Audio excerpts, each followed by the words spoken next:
Security Chronicles monthly bulletin for May 2020. Here we go.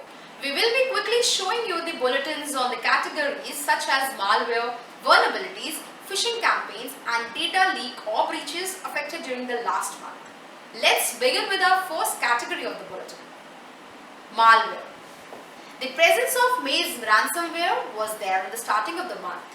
Maze ransomware operator has targeted many companies like Banco de Costa Rica, Parazycam, AVI SPL, Colorcraft LLC and Southwestern Wire.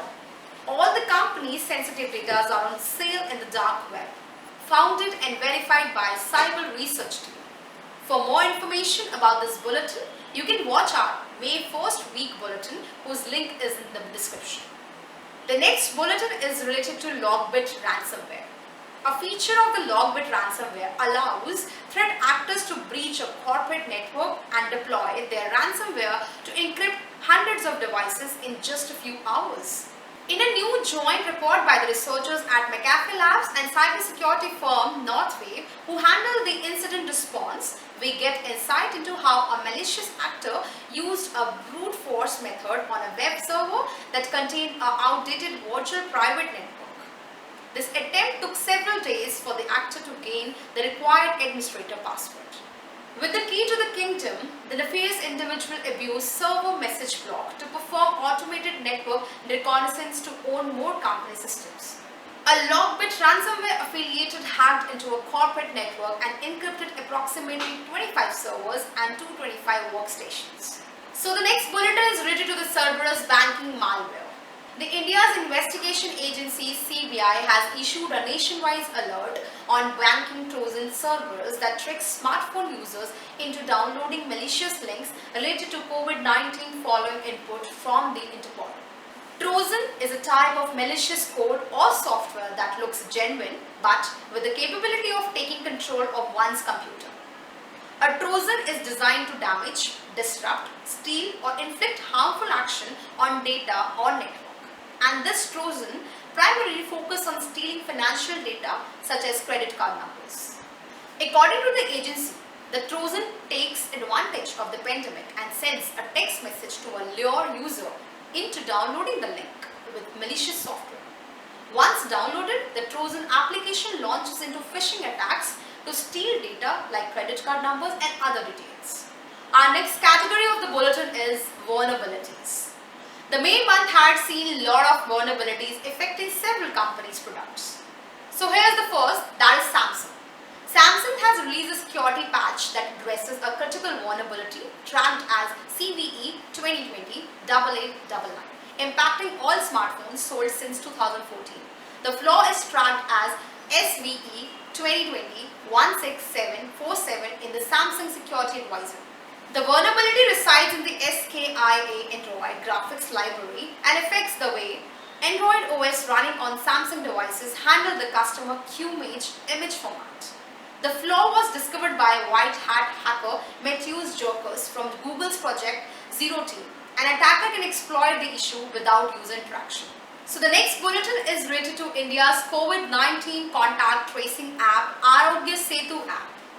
In the first week of the May month, a French hacker, Eloit Anderson, claimed that a security issue has been found in the app and that privacy of 90 million Indians is at stake. Eloit has published the flaws in the report and security experts at Arogya Setu has interacted with hacker and answered the flaws. Moreover, recently Government of India has also started a bug bounty program to partner with security researchers and Indian developer community to test the effectiveness of the app and also to improve or enhance its security and build users' trust. So the next bulletin is related to India's telecom giant Jio self-test system Checkers application. The app was developed to help users to simply check the COVID-19 signs. But TechCrunch has found a security lapses exposed one of the symptoms checkers code databases to the internet without a password.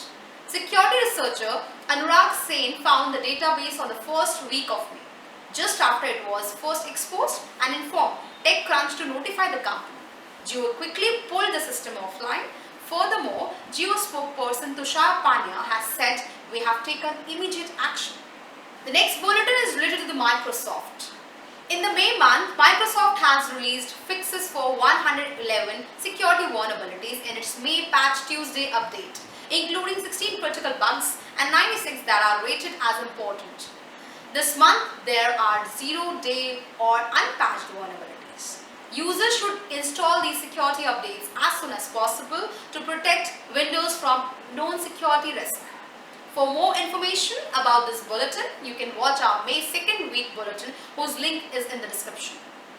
The next bulletin is related to the Android. In the May month, Google has patched a vulnerability in its Android OS that could allow attackers to completely take over someone's device to install programs, steal or change data, or create new accounts with full privileges. The flaw CVE 2020-0103 was one of 39 vulnerabilities affecting Android OS builds that use older security profiles and are spread throughout various components of Android that the company fixed in its May security patch. According to Google, the vulnerabilities pose a high risk for consumers as well as business and government institution users.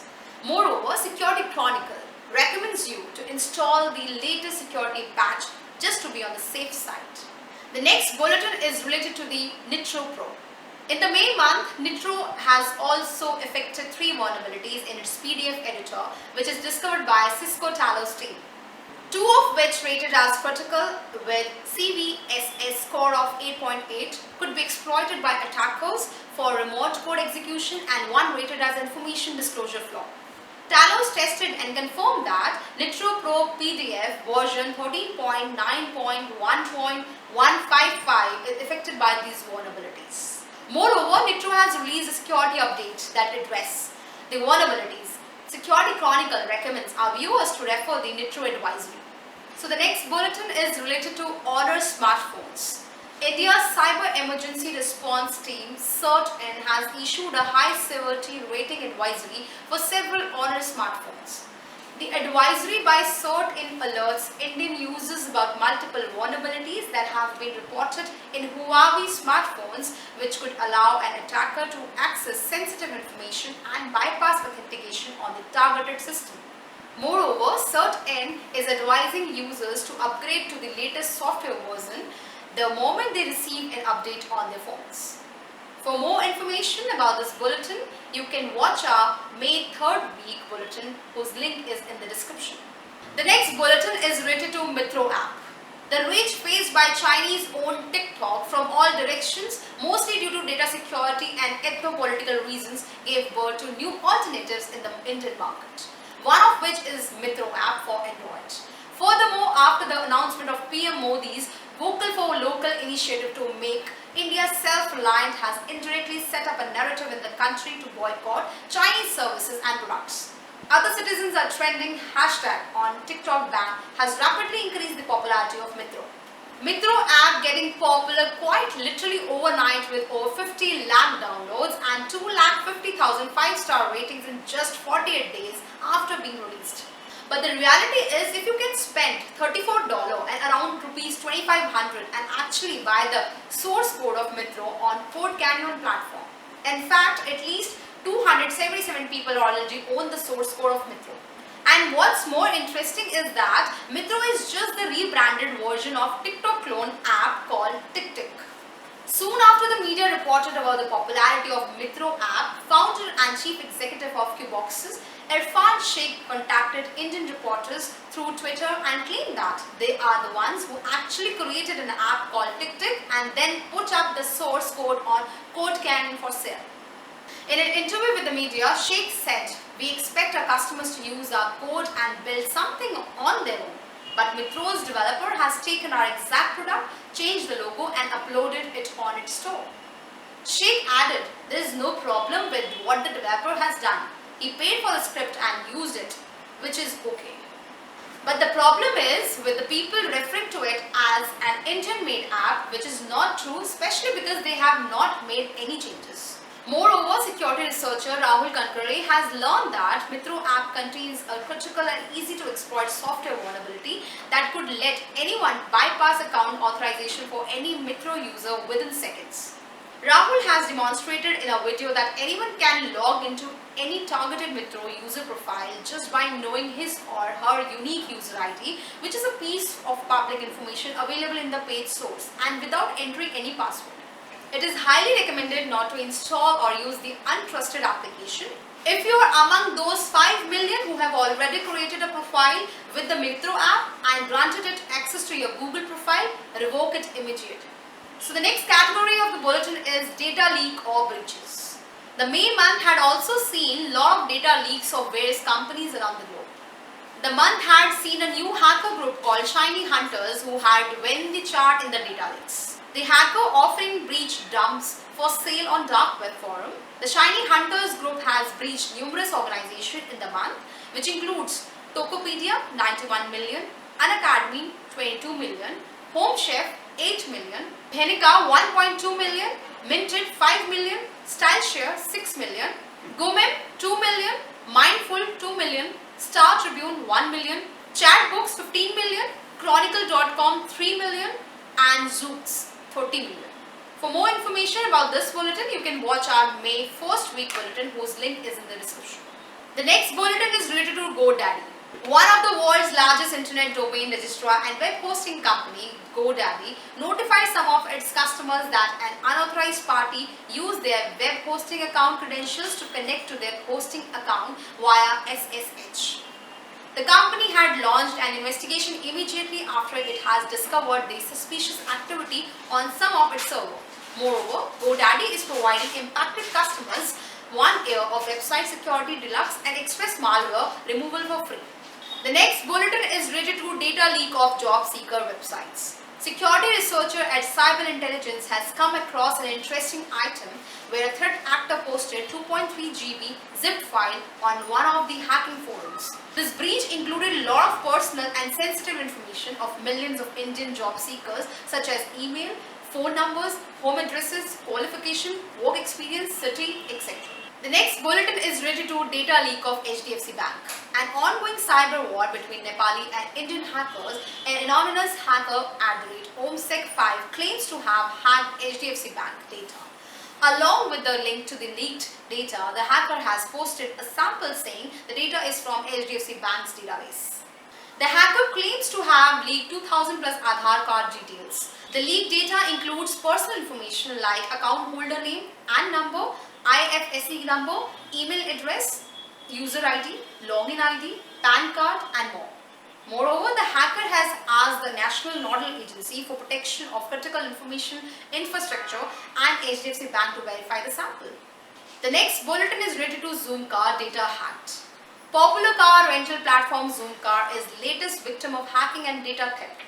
Personal data of roughly 3.5 million Zoomcar users is up for sale on the dark web since third week of the month.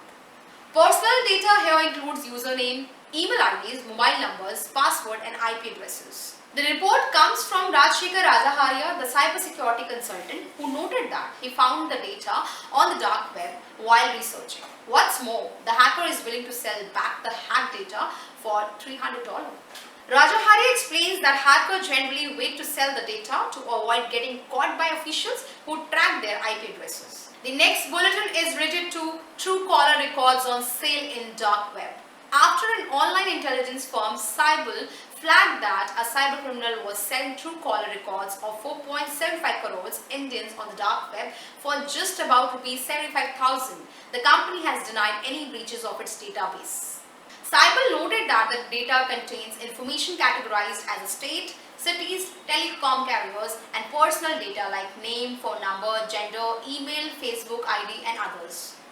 Truecaller spokesperson said it's easy for bad actors to compile multiple phone numbers databases and put a Truecaller stamp on it. By doing that, it lends some credibility to the data and makes it easier for them to sell. We urge the public and users not to fall prey to such bad actors whose primary motive is to swindle the people of their money. Cyber recently updated their blog, especially when Truecaller denied any data leaks and essentially questioned the legitimacy of it. So they found that the same hacker has dropped another 600 million records for sale. The next bulletin is related to Yatra.com data breach. Yatra.com has faced the data breach in 2013 and the breach knowledge became public in 2018. However, the full or raw breach data remains somewhat private for a few years. A few weeks ago, cyber intelligence team has identified a credible actor in one of the dark web markets who was selling the full raw SQL database of Yatra.com. Researchers at Cyber analyzed the leaked data to check if the old breach still has any risk to the subscribers, and they found something interesting, which are fields of data that may not have changed for everyone, including email, date of birth, address, mobile number, landline, perhaps, and would be of interest to cybercriminals, and hence it has some value. Cybercriminals can use this information for various nefarious purposes, including KYC scams, identity thefts, banking frauds, etc. Security Chronicle recommends people to stay vigilant and maintain good cyber sanitation. So here's the last category of the bulletin is phishing campaign.